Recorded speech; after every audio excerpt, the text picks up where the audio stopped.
दोस्तों, हर शहर की कुछ न कुछ खासियत होती है। जैसे वो हो सकती है कोई घूमने की जगह हो, या किसी दुकान की कोई मिठाई हो जो बहुत फेमस है, किसी दुकान की कोई चाट है, या कोई अलग आइटम है जो बहुत फेमस है।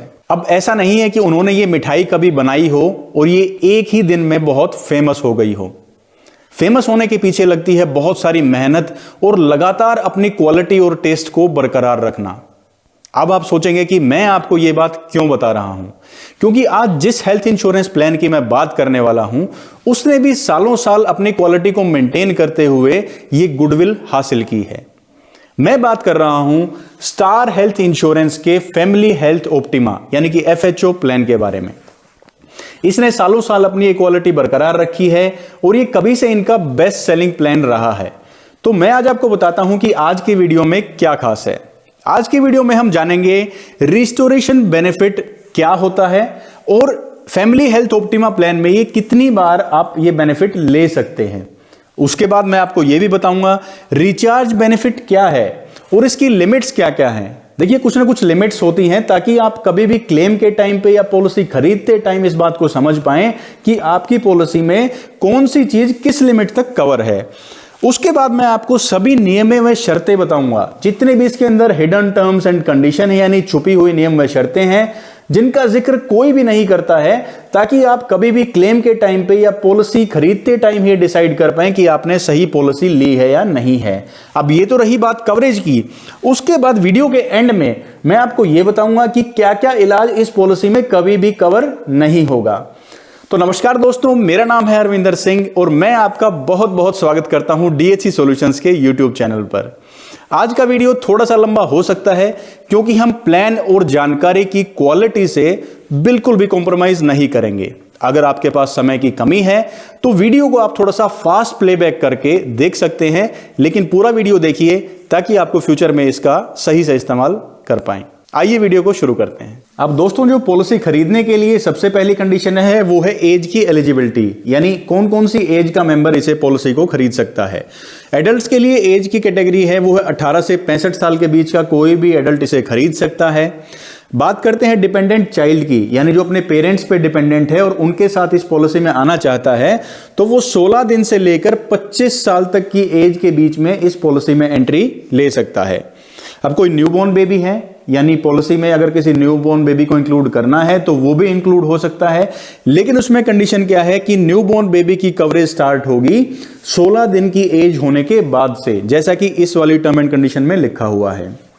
अब बात करते हैं सम इंश्योर्ड, यानी कितने कितने रुपए तक के इलाज की पॉलिसी आप ये खरीद सकते हैं, क्या क्या ऑप्शन है वो।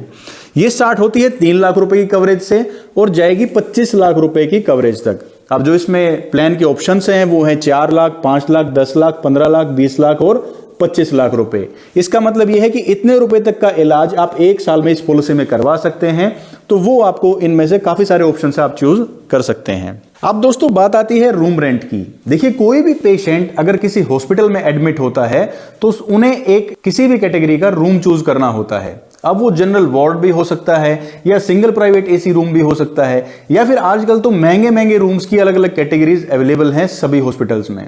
अब इसमें कौन सी कैटेगरी का रूम कवर किया जाएगा? अगर आपकी पॉलिसी में सम इंश्योर्ड 3 या 4 लाख में से कोई है तो आपको 5,000 रुपए प्रतिदिन तक का रूम रेंट मिलेगा। लेकिन अगर आपका सम इंश्योर्ड 5 लाख से 25 लाख के बीच में है तो आप कोई भी सिंगल प्राइवेट AC रूम ले सकते हैं, यानी उस रूम में सिर्फ सिंगल ही पेशेंट होंगे और उसमें AC की सुविधा होगी। ये रूम रेंट की कैटेगरी आप ले सकते हैं। अब इसमें एक कंडीशन ये भी है कि अगर आप चूज करते हैं कि आपको इससे ऊपर वाली कैटेगरी का रूम लेना है तो जो उससे जुड़े हुए जो खर्चे हैं वो सब आपके सिंगल प्राइवेट AC की रूम के कैटेगरी तक के ही कवर किए जाएंगे। क्योंकि काफी बार ऐसा होता है, मान लो अगर कोई आप एक टेस्ट करवाते हैं और आपने सिंगल प्राइवेट AC रूम ले रखा है, उसके अंदर उस टेस्ट का जो रेट है, जो प्राइस है वो अलग है, और अगर आप एक हायर कैटेगरी का रूम लेते हैं तो वहां पे उस टेस्ट के चार्जेस ज्यादा हैं। तो कंपनी आपको कौन से रूम के पैसे पे करेगी? वो इस रूम कैटेगरी के हिसाब से पैसे आपको पे करेगी, आपने चाहे इससे ऊपर की कैटेगरी का कोई भी रूम लिया हो। नेक्स्ट इसमें कवरेज है दोस्तों प्री एंड पोस्ट हॉस्पिटलाइजेशन, यानी जिस भी ट्रीटमेंट के लिए आप हॉस्पिटल में एडमिट होते हैं उससे पहले भी काफी सारे खर्चे ऐसे हो जाते हैं जब ये आपकी डिजीज डायग्नोज की जाती है, उसके टेस्ट होते हैं, दवाइयाँ ली जाती हैं, और जब वो असर नहीं होता है, इलाज नहीं होता है, तब जाके आप एडमिट होते हैं हॉस्पिटल में। तो उस दौरान जो खर्चे होते हैं उन्हें प्री हॉस्पिटलाइजेशन कहा जाता है। अगर इस तरह का कोई ट्रीटमेंट होता है तो उस ट्रीटमेंट से 60 दिन पहले के आपके ये खर्चे कंपनी पे करेगी, और 90 दिन डिस्चार्ज होने के बाद के ये खर्चे भी कंपनी आपके इसी पॉलिसी में कवर करेगी, बशर्ते जो आपका क्लेम है उस ट्रीटमेंट का वो कंपनी ने अप्रूव किया हो। नेक्स्ट पॉइंट आता है दोस्तों मेडिकल टेस्ट प्री, यानी कि प्री मेडिकल स्क्रीनिंग, यानी आपको पॉलिसी देने से पहले क्या कंपनी आपका कोई मेडिकल टेस्ट करवाएगी? जी हां, करवाएगी, लेकिन उसमें कुछ कंडीशंस है कि किन का ये टेस्ट होगा। जिनकी एंट्री एज अबव 50 है, मान लो मेरी एज 52 साल होती है और मुझे ये पॉलिसी खरीदनी है, तो मेरा जरूर मेडिकल टेस्ट होगा। या फिर अगर मेरी कोई पुरानी मेडिकल हिस्ट्री रही है कि कोई बहुत बड़ा ट्रीटमेंट मेरा हुआ है, तो उस केस में भी इंश्योरेंस कंपनी मेडिकल स्क्रीनिंग करवा के ही आपको ये पॉलिसी देगी। मेडिकल स्क्रीनिंग आप इनके पैनल लैब्स में करवा सकते हैं और इनकी कॉस्ट भी इंश्योरेंस कंपनी द्वारा ही बियर की जाएगी। नेक्स्ट पॉइंट है दोस्तों एम्बुलेंस का। अब किसी भी अगर हॉस्पिटलाइजेशन में आपको जाना पड़ता है, किसी हॉस्पिटल में, या पेशेंट को जाना पड़ता है, या हॉस्पिटल टू हॉस्पिटल भी जाना पड़ जाता है कई बार रेफरेंस की वजह से, तो वो भी इसमें कवर होगा। क्या उसमें कवरेज की लिमिट है? 750 रुपए पर हॉस्पिटलाइजेशन, यानी एक बार जब कोई एडमिट होगा पेशेंट 24 घंटे के लिए, तो उस केस में 750 रुपए पर हॉस्पिटलाइजेशन इंश्योरेंस प्लान ये कवर करेगा, और पूरे साल में, पूरे पॉलिसी के दौरान टोटल 1500 रुपए तक मैक्सिमम ही एम्बुलेंस का कवरेज इसमें दिया जाएगा। अब बात करते हैं डे केयर की, यानी कुछ ऐसी ट्रीटमेंट्स होती हैं जिनमें 24 घंटे का एडमिट रहना हॉस्पिटल में जरूरी नहीं है, क्योंकि टेक्नोलॉजी एडवांस होने की वजह से 2 से 4 घंटे में या शाम तक पेशेंट को छुट्टी मिल जाती है और वो अपने घर जा सकता है। इस तरह की ट्रीटमेंट्स की पूरी लिस्ट आपको कंपनी की वेबसाइट पर मिल जाएगी, और ये भी सारी ट्रीटमेंट्स इस प्लान में कवर की जाएंगी। अब हमारा नेक्स्ट पॉइंट आता है मॉडर्न ट्रीटमेंट्स। अब नाम से ही दिख रहा है कि ये ट्रीटमेंट क्या है, मॉडर्न है। ये कई तरह की रोबोटिक सर्जरीज हो सकती हैं या टेक्नोलॉजी एडवांस वाली ट्रीटमेंट्स हो सकती हैं, ये भी सब इसमें कवर हैं, लेकिन इसमें कुछ लिमिट्स हैं। जैसे हो सकता है कोई ट्रीटमेंट है उसकी लिमिट 50,000 है, किसी ट्रीटमेंट की लिमिट 15,000 है, तो वो कंपनी की वेबसाइट पे जाके भी आप देख सकते हैं। अब दोस्तों बारी है काफी इंपॉर्टेंट पॉइंट की, इसका नाम है automatic restoration of sum insured.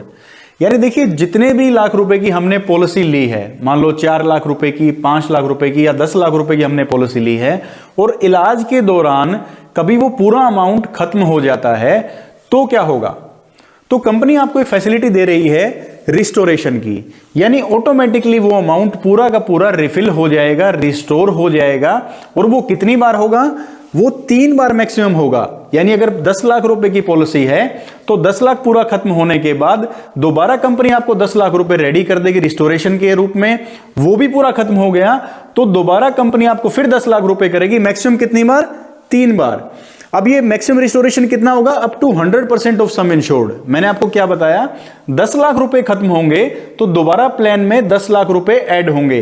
यानी ऐसा नहीं है कि 10 लाख रुपए खत्म हुए कंपनी आपको 20 लाख रुपए और दे देगी, नहीं, जितना आपका बेसिक सम इंश्योर्ड है उसी का 100% कंपनी रिस्टोर करेगी।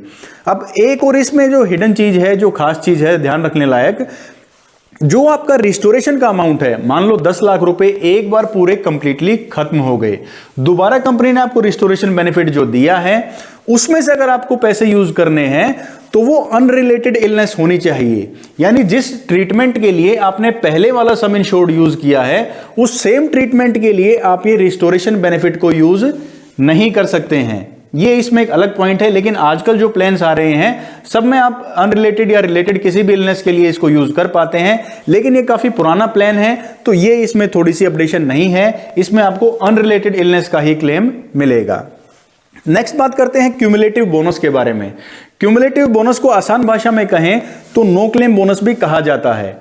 अब देखिए, हम चाहेंगे कि आपका कभी भी किसी भी हेल्थ इंश्योरेंस पॉलिसी में कोई भी क्लेम ना आए, यानी आपको कभी भी हेल्थ इमरजेंसी ना हो। अगर आप किसी भी साल इस पॉलिसी में क्लेम नहीं लेते हैं तो कंपनी आपको एडिशनल बेनिफिट देती है। वो बेनिफिट क्या है? पहला क्लेम फ्री ईयर आप निकालते हैं, मान लो आपको पॉलिसी खरीदे हुए पूरा 1 साल हो गया है और अब आप उसे रिन्यू करवा रहे हैं, तो उस साल क्या आपको कंपनी 25% का क्यूमुलेटिव बोनस देगी। इस 25% में क्या मिलेगा आपको, मान लो आपका सम इंश्योर्ड 10 लाख रुपए का है तो वो बढ़ के 12.5 लाख रुपए हो जाएगा। आपका आपने अगर क्लेम नहीं लिया तो 25% का क्यूमुलेटिव बोनस कंपनी ने आपको दिया। अब दूसरे साल भी कोई क्लेम नहीं आया तो उससे जितने भी अगले साल आप रिन्यूअल कराएंगे और वो साल अगर क्लेम फ्री रहते हैं तो हर साल 10-10% करके आपका बेसिक सम इंश्योर्ड बढ़ता जाएगा। 12.5 लाख होने के बाद नेक्स्ट रिन्यूअल पे 13.5 लाख हो जाएगा, फिर 14.5 लाख रुपए हो जाएगा।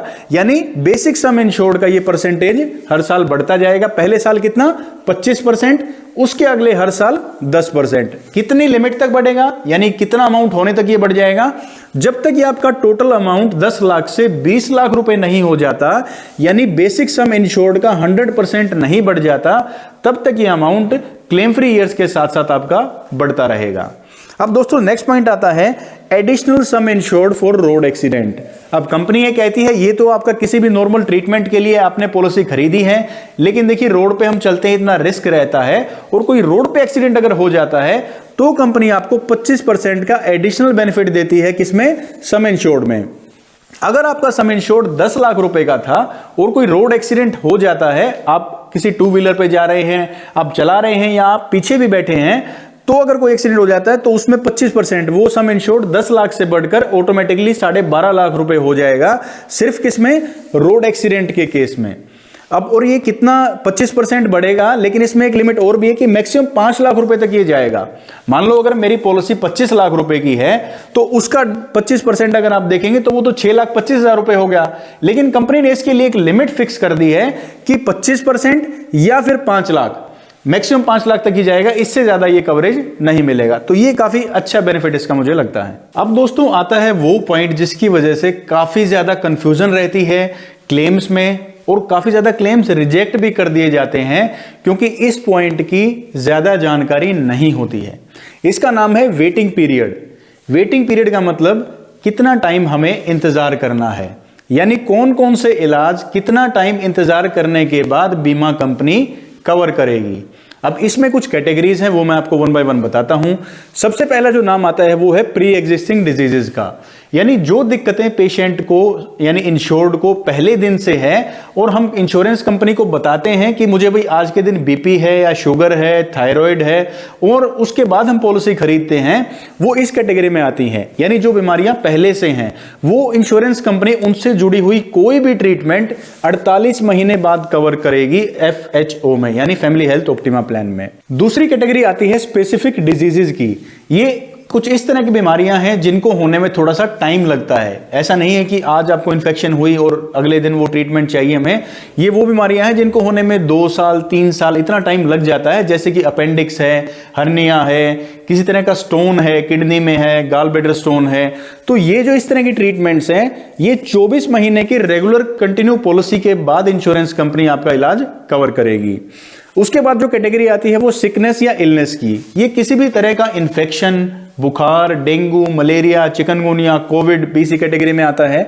वो कब कवर करेगी, 30 दिन बाद। आज मैंने अगर कोई पॉलिसी खरीदी है फैमिली हेल्थ ऑप्टिमा की तो उसके 30 दिन के बाद ही इस तरह का कोई क्लेम इंश्योरेंस कंपनी एडमिट करेगी। और जो एक्सीडेंट्स हैं वो डे 1 से कवर्ड हैं, क्योंकि एक्सीडेंट कोई भी ना तो प्लान कर सकता है ना उन्हें पता होता है कि इसका एक्सीडेंट कब होने वाला है, तो वो पहले दिन से ही कवर है जब आपने पॉलिसी खरीदी है। अब नेक्स्ट जो पॉइंट आता है दोस्तों वो है आयुष का, यानी कि आयुर्वेदा, योगा, यूनानी, सिद्ध, होम्योपैथी, ये भी ट्रीटमेंट्स इसमें कवर की जाती हैं, लेकिन इसमें कुछ सब लिमिट्स हैं। अब देखिए ये जो लिमिट्स है ना ये इसलिए इंपॉर्टेंट है क्योंकि हम कवर्ड का मतलब ये मान लेते हैं कि कितने तक का इलाज हम इसमें ले सकते हैं, लेकिन ऐसा नहीं है।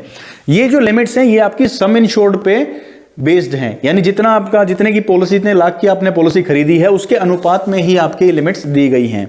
अगर आपका सम इंश्योर्ड 3 से 4 लाख है तो 10,000 रुपए तक का आप ये वाला ट्रीटमेंट ले सकते हैं आयुष का।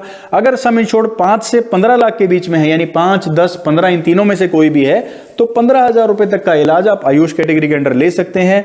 और अगर आपका सम इंश्योर्ड 20 से 25 लाख रुपए है तो 20,000 रुपए तक का आयुष ट्रीटमेंट आप इसमें ले सकते हैं। अब बात करते हैं शेयर्ड अकोमोडेशन की। मैंने आपको रूम रेंट का पॉइंट बताया था इसी वीडियो में पहले। मैंने उसमें बताया था आप हायर साइड में किसी भी कैटेगरी का रूम ले सकते हैं, लेकिन कंपनी आपको सिर्फ सिंगल प्राइवेट एसी का पैसा देगी या फिर 5,000 रुपए देगी आपके सम इंश्योर्ड के अकॉर्डिंग। लेकिन इसमें कंपनी कहती है कि आप अगर डाउन साइड आके आप कहते हैं कि मुझे सिंगल प्राइवेट एसी रूम भी नहीं चाहिए, मैं तो शेयर्ड अकोमोडेशन में जाऊंगा, यानी ऑलरेडी रूम में एक पेशेंट है उसी के साथ मैं स्टे करूंगा, यानी 2 की कैपेसिटी है, मैं वहां पे स्टे करता हूं, या फिर जनरल वार्ड में यानी 7-8 पेशेंट एक वार्ड में रहते हैं वहां पे मैं स्टे कर लूंगा। तो इसके बदले इंश्योरेंस कंपनी आपको कुछ बेनिफिट देगी। वो बेनिफिट क्या है? अगर आपका सम इंश्योर्ड 3 लाख से लेकर 15 लाख रुपए के बीच में है तो 800 रुपए प्रतिदिन, जितने दिन आप एडमिट रहेंगे वो पैसा इंश्योरेंस कंपनी क्लेम के रूप में आपको देगी, और आपको ये पैसा किसी को पे नहीं करना है, ये आप खुद रख सकते हैं। दूसरा, अगर आपका सम इंश्योर्ड 20 से 25 लाख रुपए के बीच में है तो ये जो अमाउंट 800 रुपए प्रतिदिन का है ये 1000 रुपए प्रतिदिन हो जाएगा, क्योंकि सम इंश्योर्ड ऑटोमेटिकली इसमें ज्यादा है तो वो भी इसका बेनिफिट ज्यादा आपको मिलेगा। तो अगर आप सिंगल प्राइवेट एसी रूम की बजाय नीचे जाके कैटेगरी अपनी डाउन करके शेयर्ड अकोमोडेशन करते हैं, यानी किसी के साथ, किसी पेशेंट के साथ आप एडजस्टमेंट करते हैं, एक रूम में 2 पेशेंट या जनरल वार्ड में यानी नीचे वाली कैटेगरीज में आप रूम लेते हैं, तो इंश्योरेंस कंपनी ये बेनिफिट आपको देगी। दोस्तों, नेक्स्ट इंपॉर्टेंट पॉइंट जो आता है वो है रिचार्ज बेनिफिट। नाम से ही आपको दिख रहा है रिचार्ज, यानी किसी ना किसी चीज को रिचार्ज करता है। यहां जो चीज रिचार्ज होगी वो है हमारा सम इंश्योर्ड। मान लो अगर आपका सम इंश्योर्ड 3 लाख रुपए का है तो आपको 75,000 रुपए का रिचार्ज बेनिफिट मिलेगा। यानी अगर आपका 3 लाख रुपए का सम इंश्योर्ड था और वो किसी इलाज के दौरान पूरा का पूरा खत्म हो गया है तो 75,000 रुपए इंश्योरेंस कंपनी उसके बाद भी आपको रिचार्ज बेनिफिट के रूप में देगी। ऐसे ही अगर आपका पॉलिसी जो है, पॉलिसी का सम इंश्योर्ड 4 लाख रुपए का है तो रिचार्ज बेनिफिट का अमाउंट 1 लाख रुपए आपको इंश्योरेंस कंपनी देगी। और अगर आपका जो सम इंश्योर्ड है 5 लाख रुपए से लेकर 25 लाख रुपए के बीच में है तो 1.5 लाख रुपए का रिचार्ज बेनिफिट आपको मिलेगा। अब ये बेनिफिट जब पूरा आपका जो पॉलिसी का अमाउंट है 3 लाख, 5 लाख या फिर 25 लाख रुपए जितना भी है वो पूरा खत्म हो जाता है, उसके बाद ये आपको अमाउंट मिलता है। अब इसमें और रिस्टोरेशन बेनिफिट जो मैंने आपको बताया था उनमें मेजर डिफरेंस क्या है? अगर किसी बीमारी के इलाज में हमारा पूरा सम इंश्योर्ड या जितने रुपए की हमारी पॉलिसी थी वो खत्म हो जाता है, रिस्टोरेशन बेनिफिट में हम उसी बीमारी का इलाज कवर नहीं कर सकते हैं। लेकिन ये जो पैसा हमें यहां इंश्योरेंस कंपनी दे रही है रिचार्ज बेनिफिट के रूप में, यहां हम सेम इलनेस, सेम ट्रीटमेंट के लिए भी इस पैसे का इस्तेमाल कर पाएंगे। इसलिए रिचार्ज बेनिफिट काफी इंपॉर्टेंट फीचर है इस पॉलिसी का। नेक्स्ट पॉइंट आता है दोस्तों डोमिसिलरी हॉस्पिटलाइजेशन, यानी अगर कोई पेशेंट इस हालत में नहीं है कि वो किसी हॉस्पिटल में जा पाए, या फिर अगर वो हॉस्पिटल में जाते भी हैं तो वहां पे बेड्स की अवेलेबिलिटी नहीं है, तो वो एक डोमिसिलरी हॉस्पिटलाइजेशन कही जाएगी। यानी आप घर पे ही पेशेंट को एडमिट रख सकते हैं, वहीं पे मेडिकल फैसिलिटीज उन्हें अवेलेबल करवा सकते हैं। अब ये भी इसमें कवर किया जाएगा, ये भी इसका फीचर है, इंक्लूडिंग आयुष, यानी अगर आप आयुर्वेदा, योगा, यूनानी, सिद्ध, होम्योपैथी कोई ट्रीटमेंट ले रहे हैं वो भी इस कैटेगरी में कवर की जा सकती है। कंडीशन ये है कम से कम जो हॉस्पिटलाइजेशन है वो 3 दिन की तो होनी ही चाहिए। ऐसा नहीं है 1 या 2 दिन की अगर घर पे हॉस्पिटलाइजेशन हो रही है वो इस बेनिफिट के अंडर कवर नहीं होगी। और इसके कुछ एक्सक्लूजन्स भी हैं, यानी कुछ ऐसी ट्रीटमेंट्स भी हैं जो डोमिसिलरी में काउंट नहीं की जाएंगी। वो अभी फिलहाल आपको स्क्रीन पे दिख रही हैं, आप इनको पढ़ सकते हैं ये कौन कौन सी ट्रीटमेंट्स हैं। नेक्स्ट पॉइंट आता है दोस्तों ऑर्गन डोनर एक्सपेंसेस, यानी देखिए अगर कोई शरीर का अंग खराब हो जाता है और डॉक्टर ये कहता है कि इसको ट्रांसप्लांट करना पड़ेगा, यानी किसी डोनर के शरीर से आपके शरीर में उस अंग को ट्रांसप्लांट करना पड़ेगा, तो क्या वो एक्सपेंसेस इसमें कवर किए जाएंगे? जी हां, कवर किए जाएंगे, लेकिन उसकी एक लिमिट है।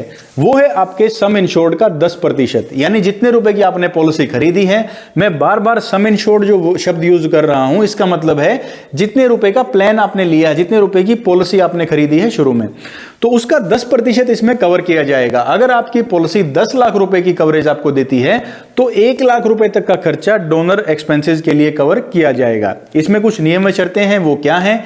सबसे पहली बात तो आपका क्लेम जो है ऑर्गन ट्रांसप्लांट का इंश्योरेंस कंपनी ने अप्रूव किया हो, तभी ये 10% की लिमिट आपको मिलेगी इस इलाज के लिए। दूसरा आपका सम इंश्योर्ड, यानी जो आपकी पॉलिसी में लिमिट है, जो खर्चा आप 10% करेंगे वो बचा भी होना चाहिए। यानी 10 लाख में से अगर आपका सम इंश्योर्ड है तो कुछ पैसा बचा होना चाहिए, तभी आप इसको यूज कर पाएंगे। अगर वो पूरी तरह से खत्म है तो ये 10% का रूल भी लागू नहीं होता है। और फाइनल ये कि डोनर की स्क्रीनिंग के चार्जेस में कवर नहीं होंगे। यानी जब कोई ऑर्गन ट्रांसप्लांट होता है तो डोनर के भी काफी सारे टेस्ट किए जाते हैं कि वो फिट है कि नहीं, ऑर्गन ट्रांसप्लांट के लिए वो ऑर्गन फिट है कि नहीं। तो वो सारे जो टेस्ट के खर्चे हैं वो इस प्लान में इंक्लूड नहीं किए जाएंगे। दोस्तों नेक्स्ट पॉइंट आता है कंपैशनेट ट्रेवल, यानी कि अगर जो इंश्योर्ड हैं वो अपने रेजिडेंस से दूर रहते हैं, मान लो अगर कोई दूर दूसरी मेट्रो सिटी में जॉब कर रहे हैं और वहां पे उनके साथ कोई इमरजेंसी हो जाती है और किसी घर वाले फैमिली मेंबर को उनके पास जाना पड़ता है बाय एयर, तो उसका पैसा भी इंश्योरेंस कंपनी कुछ पैसा कवर करेगी। वो क्या है? सबसे पहली कंडीशन तो क्या है कि 10 लाख रुपए से ज्यादा की आपकी पॉलिसी होनी चाहिए, तभी यह बेनिफिट आपको मिलेगा। और वो कितना मिलेगा? 5,000 रुपए इसमें आपको इंश्योरेंस कंपनी बाय एयर जाने का खर्चा देगी एक इमीडिएट फैमिली मेंबर को। यानी ऐसा नहीं कोई दोस्त जा रहा है उनसे मिलने, उनका इमीडिएट फैमिली मेंबर होगा, उनकी रियल फैमिली में होगा, ब्लड रिलेशन में होगा, तो ही उनको ये 5,000 रुपए बेनिफिट मिलेगा। नेक्स्ट आता है रिपेट्रिएशन ऑफ मोर्टल रिमेन्स। अगर किसी की कहीं आउटस्टेशन डेथ हो जाती है, वहां से उनके मृत्यु अवशेषों को लाना पड़ता है, तो उसके लिए भी कंपनी ने कुछ क्लेम का इसमें प्रोविजन किया है, वो है 5,000 रुपए का। यानी जिसमें कॉफिन चार्जेस भी हैं, डेड बॉडी या मोर्टल रिमेन्स का घर तक पहुंचाने का, जो पॉलिसी के अंदर रेजिडेंस का एड्रेस मेंशन है वहां तक लाने का 5,000 रुपए तक का क्लेम भी इंश्योरेंस कंपनी इसमें देगी। अब दोस्तों बारी आती है हेल्थ चेकअप की। यानी अगर आप क्लेम नहीं लेते हैं तो इंश्योरेंस कंपनी आपको हेल्थ चेकअप की कुछ लिमिट्स देती है, वहां तक कि आप हेल्थ चेकअप आप हर क्लेम फ्री ईयर के बाद करवा सकते हैं। वो कितना कितना है? सम इंश्योर्ड आपका अगर 3 लाख रुपए है 750 रुपए का, 4 लाख रुपए 1,000 रुपए का, ऐसे ही करते करते अगर आपका सम इंश्योर्ड 15 लाख 20 लाख 25 लाख है तो मैक्सिमम 3,500 रुपए तक के चेकअप आप करवा सकते हैं हर क्लेम फ्री ईयर के बाद। यानी जब आपका पूरा साल निकल जाता है और कोई क्लेम आपने नहीं लिया है तो आपके सम इंश्योर्ड के अकॉर्डिंग जितनी भी लिमिट आपकी बनती है उतने रुपए तक के आप टेस्ट करवा सकते हैं। और अगर आप ये इनके पैनल लैब्स में करवाते हैं कि जहां पे इनका टाई अप है वहां पे ये टेस्ट करवाते हैं तो ये कैशलेस आपको मिल जाएंगे। अब दोस्तों जो नेक्स्ट पॉइंट आता है वो है असिस्टेड रिप्रोडक्शन ट्रीटमेंट।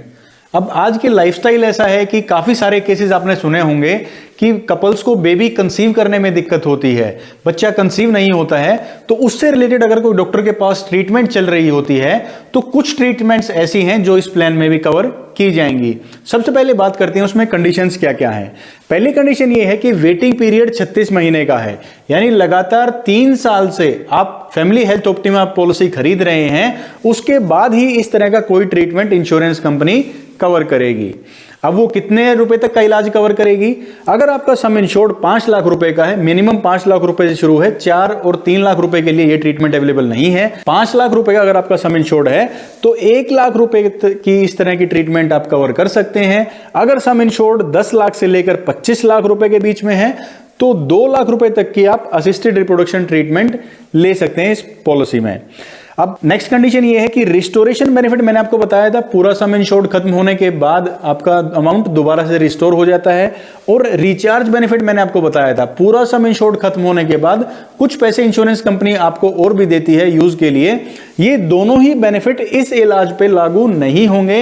यानी इस तरह की ट्रीटमेंट के लिए आपको सिर्फ खाली बेसिक सम इंश्योर्ड ही मिलेगा, जितने रुपए की आपने पॉलिसी खरीदी है वही पैसे उतने ही तक का आप इलाज इसमें ले सकते हैं। लिमिट्स जो है वो मैंने यहाँ पे बता दी है आपको। नेक्स्ट कंडीशन ये है कि दोनों ही पेरेंट जो हैं वो 36 महीने तक इस पॉलिसी का हिस्सा होना चाहिए। अब ऐसा नहीं है कि पहले मैंने फैमिली हेल्थ ऑप्टिमा पॉलिसी अपने लिए खरीदी, 2 साल बाद मेरी शादी हो जाती है और मेरी वाइफ भी इसमें ऐड हो जाती हैं, तो तीसरे साल के बाद यानी चौथे साल में मैं ये क्लेम नहीं कर पाऊंगा। हम दोनों ही पार्टनर्स को 36 महीने के लिए इस पॉलिसी का लगातार हिस्सा होना चाहिए, उसी के बाद इस तरह की ट्रीटमेंट हम ले सकते हैं। अब इसमें ट्रीटमेंट्स कौन कौन सी हैं? जैसे एग्जांपल के लिए आईवीएफ है या टेसा है, इस तरह की ट्रीटमेंट्स इसमें कवर की जाती हैं जिसमें बेबी कंसीव करने की डॉक्टर्स हेल्प करते हैं। नेक्स्ट पॉइंट आता है दोस्तों कोपेमेंट का। कोपेमेंट का मतलब यह है कि जो पूरा क्लेम अमाउंट कभी किसी क्लेम के दौरान आता है उसमें से कुछ हिस्सा जो इंश्योर्ड है यानी कि पेशेंट है उसको अपनी जेब से पे करना होता है, बाकी अमाउंट इंश्योरेंस कंपनी पे करती है। मान लो अगर 1 लाख रुपए का बिल आता है, अगर आपकी पॉलिसी में 20% को पेमेंट है तो उसमें से 20,000 रुपए जो इंश्योर्ड है यानी जो पॉलिसी धारक है, पॉलिसी होल्डर है, वो भरेगा और 80,000 रुपए इंश्योरेंस कंपनी पे करेगी। अगर आपकी पॉलिसी में को पेमेंट है तो इस पॉलिसी में को पेमेंट है, लेकिन वो सिर्फ तभी है अगर आपकी एंट्री एज इस पॉलिसी में 61 साल या उसके बाद की है। यानी अगर जब आप फैमिली हेल्थ ऑप्टिमा प्लान खरीद रहे हैं उस टाइम पे आपकी एज 61 साल या उससे ज्यादा है तो आपके ऊपर आप ये को पेमेंट लागू होगी। नेक्स्ट पॉइंट आता है दोस्तों ईएमआई का। ईएमआई का मतलब आप इसको पूरे जो प्रीमियम है इस पॉलिसी की जो पूरी कीमत है वो कुछ हिस्सों में भी पे कर सकते हैं या नहीं। जी हाँ, इसमें ऑप्शन है आपके पास। आप इसे एनुअली साल में 1 बार भी पे कर सकते हैं, क्वार्टरली साल में 4 बार या हाफ ईयरली साल में 2 बार भी पे कर सकते हैं, लेकिन इसमें कीमत का फर्क जरूर आएगा। सबसे सस्ता जो आपको प्रीमियम पड़ेगा, सबसे सस्ती जो इसकी कीमत पड़ेगी वो एनुअली में पड़ेगी, यानी साल में 1 बार आप इसका प्रीमियम भर देंगे तो वो सबसे सस्ता रेट आपको इसका पड़ेगा। अगर आप हाफ ईयरली पे करते हैं यानी साल में 2 बार इसकी किस्त भरते हैं तो उसमें थोड़ा सा डिस्काउंट कम हो जाता है और ये आपको ज्यादा टोटल अमाउंट पे करना पड़ता है। और अगर आप क्वार्टरली ऑप्शन चूज करते हैं यानी साल में 4 बार आपको किस्त भरनी है तो वो सबसे ज्यादा महंगा इन तीनों ऑप्शंस में से आपको पड़ेगा। चूज आप अपनी मर्जी से कर सकते हैं, जिसमें भी आप कंफर्टेबल हो वो ऑप्शन चूज कर सकते हैं। अब दोस्तों ये तो मैंने आपको बताया कि क्या क्या चीजें इस प्लान में कवर होंगी, इंश्योरेंस कंपनी आपको पैसा उनका देगी। अब बात करते हैं कि क्या क्या चीजें कभी भी ये प्लान कवर नहीं करेगा, यानी कि एक्सक्लूजन्स की। जो एक्सक्लूजन्स की टोटल लिस्ट है वो मैं आपको डिस्क्रिप्शन में भी दे दूंगा, वहां से भी आप पूरा लिस्ट चेक कर सकते हैं, लेकिन जो मेजर एक्सक्लूजन है वो मैं आपको बता देता हूं। सबसे पहला पॉइंट है इन्वेस्टिगेशन एंड इवैल्यूएशन, यानी अगर आप किसी जांच के लिए एडमिट होते हैं या आपको कोई शक होता है, डाउट होता है कि मुझे ये दिक्कत तो नहीं, सिर्फ उसके लिए आपको कोई भी क्लेम इंश्योरेंस कंपनी पे नहीं करेगी। दूसरा पॉइंट है ओबेसिटी या वेट कंट्रोल, यानी मोटापे से जुड़ी हुई कोई आप ट्रीटमेंट करवाते हैं वो भी इंश्योरेंस कंपनी कोई इलाज कवर नहीं करेगी। चेंज ऑफ जेंडर, लिंग बदलवाना, इस तरह कोई ऑपरेशन ट्रीटमेंट आप करवाते हैं तो वो भी इसमें कवर नहीं किया जाएगा। प्लास्टिक सर्जरी, आप चेहरे की मॉडिफिकेशन कराते हैं, ब्यूटीफाई आप करवाना चाहते हैं अपने फेस को या किसी भी पार्ट को, तो वो भी इसमें कवर नहीं होगा। मैटरनिटी यानी बच्चे का पैदा होने से रिलेटेड जो भी खर्चे हैं, डिलीवरी चार्जेस हैं, वो ये प्लान कभी भी कवर नहीं करेगा। नेक्स्ट है हजार्डस स्पोर्ट्स, यानी कि जो ऐसे खेल जिनसे चोट लगने की संभावना आपको ज्यादा रहती है वो स्पोर्ट्स इसमें कवर नहीं किए जाएंगे, यानी वो स्पोर्ट्स की इंजरी इसमें कवर नहीं की जाएगी। ब्रीच ऑफ लॉ, अगर आप कोई कानून तोड़ के आपको इंजरी होती है, कोई आपको डिजीज होती है तो वो भी ट्रीटमेंट इसमें कवर नहीं की जाएगी। नेक्स्ट पॉइंट आता है दोस्तों एक्सक्लूडेड प्रोवाइडर्स का, यानी कंपनी ने कुछ ऐसे हॉस्पिटल्स और डॉक्टर्स को ब्लैकलिस्टेड कर रखा है जिनकी फेयर प्रैक्टिसेस नहीं है, यानी वो गलत प्रैक्टिसेस करते हैं, चाहे वो बिलिंग में हो या ट्रीटमेंट्स में हो, किसी न किसी तरह की मिस रिप्रेजेंटेशन करते हैं।